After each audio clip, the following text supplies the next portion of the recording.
the reason off and off. As soon as it goes. Have I got a screen there, or are we not going to use that one? Oh, it's turned off again. It has, and I can't see a thing So behind rude. it. The eyes in the back of my head aren't working tonight. No, it's not on there. Don't worry about it. It's not on. Yeah, give it a sec. Oh, It's coming. okay. Did you click? There we go. Oh, right. Sweet, okay, so fine is there. Yeah. Okay. So we should be on. Yeah. So absolutely. We're good now. Okay, we're good to go. All right, thank you. Welcome, everyone. This is ordinary council meeting for the 23rd of June 2026 in Kununurra. Declaration of opening, and I'll just declare the meeting open at 502. 5:02. Members of the public are advised that recommendations to council contained within this agenda and decisions arising from the council meeting can be subject to alteration. Applicants and other interested parties should refrain from taking any action until such time as written advice is received confirming council's decision with respect to any particular issue. Members of the public, please note that this meeting is being broadcast live and a video record will be made of these proceedings and published on the Shire's website. I declare the meeting open at 5:02. Start with announcements. And welcome everyone. Welcome councillors, staff and to the gallery and those online. Tonight's meeting includes consideration of several significant matters which will help shape the future of direction of the Shire. Council will be asked to adopt the 26-27 annual budget, which outlines the services, projects and infrastructure investments proposed for the coming financial year, and it's a huge year, including major projects across both Kununurra and Wyndham. Council will also consider a new whole of Shire advocacy framework to strengthen our efforts in securing external investment and support for priorities such as housing, community safety, livability and critical infrastructure. In addition, Council will also consider endorsement of the Kununurra Town Centre Master Plan and Revitalisation Strategy, providing a long-term vision for the future development of the town centre. We'll also receive the community petition relating to the proposed Youth Nights Safe House location at Lot 235 Ivanhoe Road, and consider the return of ordinary council meetings to Wyndham following the installation of live streaming infrastructure in the Wyndham Council chambers. These matters reflect Council's ongoing commitment to representing community views, improving transparency in decision making and delivering positive outcomes for communities across the East Kimberley. Recently, Councillor Robertson, the CEO, and I met with the Honourable Madeleine King, MP, Minister for Resources and Minister for Northern Australia during her visit to the East Kimberley and in particular the East Kimberley Regional Airport. Visit provided an opportunity to showcase the significant works being undertaken at the airport and discuss broader opportunities for federal government support across the Shire. And I acknowledge she spent several days in the region, caught up with significant other people in the region and has a very full and I think favourable understanding of issues in the East Kimberley. Myself and the CEO, and my apologies for anyone else, attended the 10-year anniversary celebration of BBY, Aboriginal Corporation. Council acknowledges the significant contribution BBY has made to improving health, well-being and community outcomes across the East Kimberley over the past decade.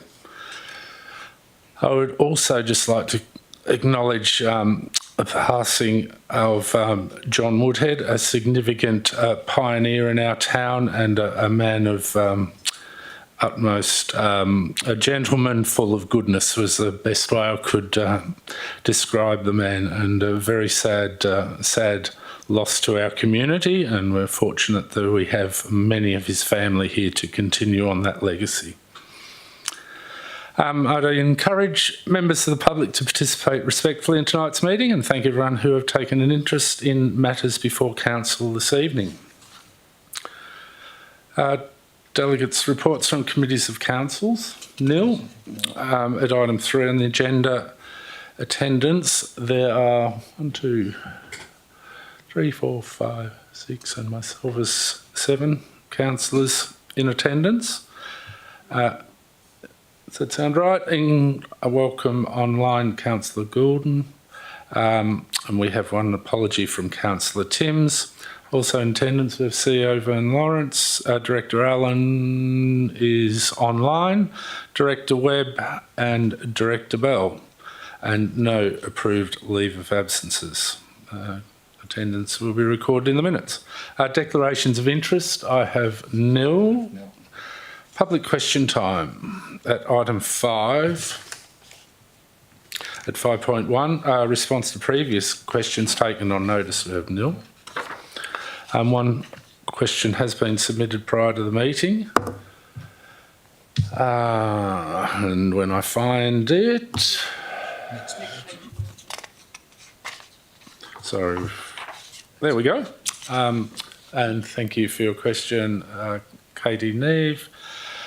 Our question relates to agenda item number 7.1.1. And the question is, I note there is no discussion in the agenda report of the agricultural concerns raised by petitioners, despite agriculture being the foundation of the Ord Valley and the Shire's planning framework being intended to support and protect agricultural land uses. Can Council explain why these concerns have not been addressed, and if Council's role is to advocate on behalf of the community, at what point does Council move beyond simply noting concerns and actively advocating when these concerns relate to the Shire's own planning objectives and one of the region's most important industries? Now, I'm happy we will respond in full to that, given that the question was submitted at 3:11 and received by the CEO at 3:22, so there is a very limited response, but I'm happy to make some preliminary comments. And really, it goes to the point that Council does not have any significant regulatory responsibility relating to the proposed night space and the location of it. The works intended to be conducted will be done as public works conducted by the state government. None of this is probably new information, but it just reflects our role. The Shire does not have the regulatory authority to address the concerns raised other than raising them with relevant decision makers, which we constantly do. And the Shire has the role of advocating on behalf of the whole community. So this matter obviously has a number of different views in our community, and the Shire officers and elected members attempt to advocate to represent a balanced view to the state government on the matter. We will provide a more fuller response than that, but that is my initial response. And I guess just also point out that just because something isn't on the front of the newspaper, and welcome, Julia, or on the ABC News report doesn't mean that it's not getting said. I tend to try not to make the front page very often and prefer to work behind the scenes with the relevant decision makers, which are at times hard to get to, but you won't always read it on the front page of the paper or the head of the news bulletin. I don't really have any more to say on that. We do have the item up at 7.1, but I'm happy to take, bearing in mind that we are live streaming, we are subject to a set of rules of how to conduct the meeting, but at this point in time I am comfortable to offer anyone else who has a question to take the microphone, and we will attempt to address them as best we can or take them on notice. And failing that, we will be here at the end of the meeting and can have a discussion, and always happy to discuss any matters that might be of concern to the community. So the offer's there if there are anyone who would like to take advantage of public question time. But thank you for your interest, and I know it's a very frustrating and inadequate, I would suggest inadequate process that we're all going through to introduce a facility that would have 100% support from the community. So it's quite frustrating. But if there are no questions, you're welcome to stay. We'll try and get through the meeting in a efficient manner, and happy to chat afterwards. So I propose to move on to page 4 of the agenda, item 7.1.1. Is that where we're at? Point 6. Oh, sorry. 0.6 confirmation. Oh, 0.6, confirmation of the minutes first, sorry. And do I have a mover and seconder for that, please? Councillor Schaefer and a seconder, Councillor Deere. Against, all in favour? Thank you. 8-0. And we will then move to presentations at 7. 7.1 is the petition. Page 4 of the agenda, 7.1.1, opposition to the proposed youth night space facility at lot 235 Ivanhoe Road. The recommendation is there in the agenda, and I'm looking for a mover and a seconder if I could. Councillor Bond and a seconder. Thank you, Councillor Martin. Against, all in favour? 8-0. Could I also just take this opportunity, a slightly procedural matter, but in the current petition it does refer to council's unanimous opposition to the siting of the previous location for the siting of the night space. I think if you read the council minutes, you'll note that we were not unanimous in opposition. We were unanimous in accepting the petition, but we didn't have a view on the siting. It was more to acknowledge the petition. So just a little matter that does change the way we look at things. At item 7.2 is presentations, which we have nil. At 7.3 is deputations, which we have nil. At item 8, councillors, there's a fair few recommendations. I would like to propose that the following matters be considered en bloc. 1, matters considered by committees of council. At item 9.11 is a recommendation from the AREC meeting held on the 25th of May. At 2, items from the Office of the CEO is item 9.2.1 is outstanding actions. 9.2.2 is a review of council and committee meeting dates. 9.2.5 is quarterly progress report for Q3. 9.2.6 is Kununurra Town Centre Master Plan and Revitalisation Strategy. 3 at corporate services is item 9.31, list of accounts. 9.32 is monthly financial report. And for infrastructure at 9.5.1, policy 4003, cattle grids policy review. 9.54, policy 4000, maintenance of Shire assets to rescind policy covered via AM plan and strategy documents. And finally, 9.5.3 is policy 4004, vehicle crossovers, no changes proposed. For the benefit of the community, these matters have all been subject to discussions and clarifications at council briefing sessions prior to tonight's meeting. So, councillors, does anyone have any of those matters that they would like taken out? Nope. So, if not, as read, I would like a mover and a seconder. Councillor Robinson and Councillor Schaefer. Against, all in favour? Thank you, 8-0.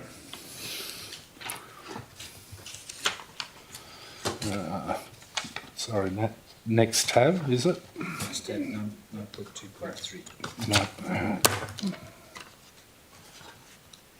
Page 20. I'm on 19. 9.2.3 is the, at page 19 of the agenda, is the whole of Shire advocacy framework and agenda. The recommendation is in front of you. Is there any comments, CEO? I think... Yes, Mr. President. Council will be aware that we went through this in some detail at the council briefing. Councillor Bond requested us to consider the health aspect to be included as part of that. That has been included in the document, so it has been updated. Happy to take any questions if councillors have. Thanks, CEO. Councillors, if not, looking for a mover and a seconder for the matter 9.2.3. Councillor Bond, thank you. Move. Councillor Robinson, seconded. Against? All in favour? 8-0.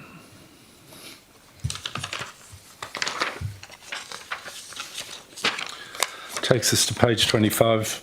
9.2.4 is the annual budget for 26-27. This requires absolute majority for, hang on, am I right? Yes, absolute majority. Absolute majority for all recommendations. 2.4. CEO?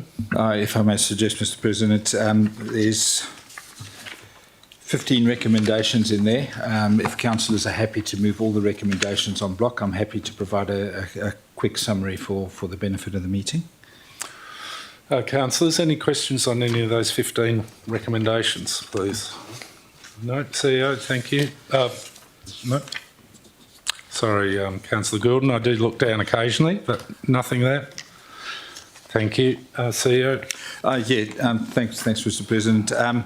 The process has been pretty much similar as in previous years. The budget as it's been drawn up, we have a total expenditure on both operational and capital of about 120 million, 80 million being our capital works program, the vast majority of which is funded out of grant funding.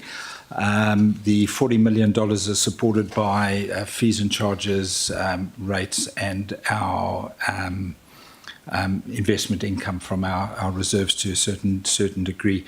The reserves remain healthy. If we expend everything as is laid out in the budget, our reserves will still be in excess of 10 million at the end of the next financial year.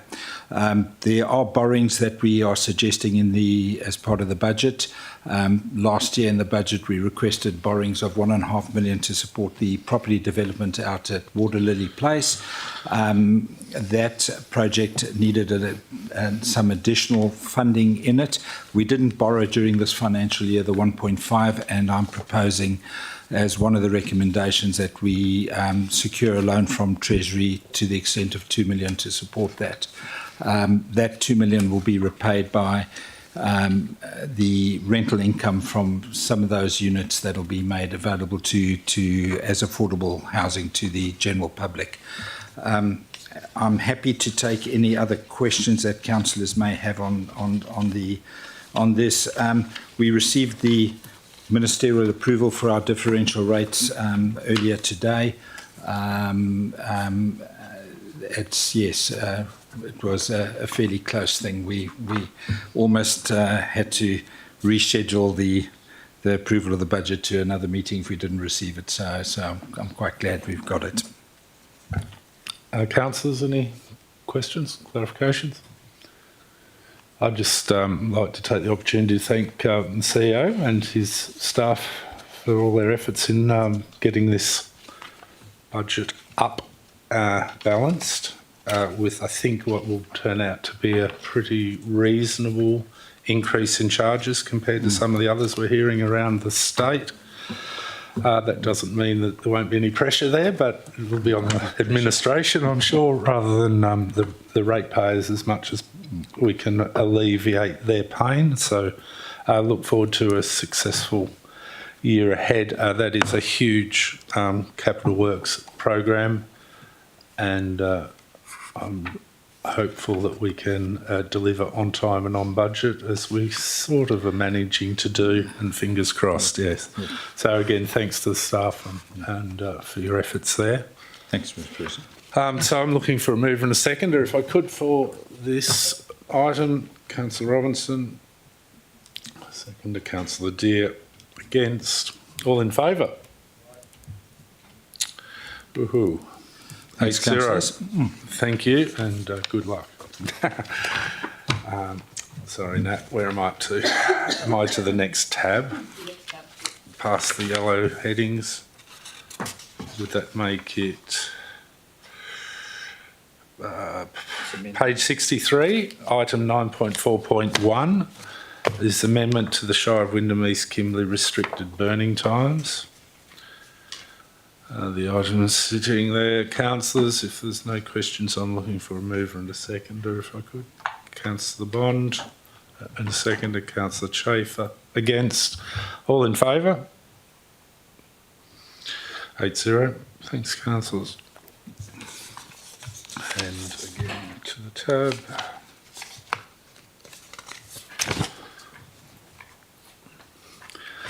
We have no late applications for leave of absence.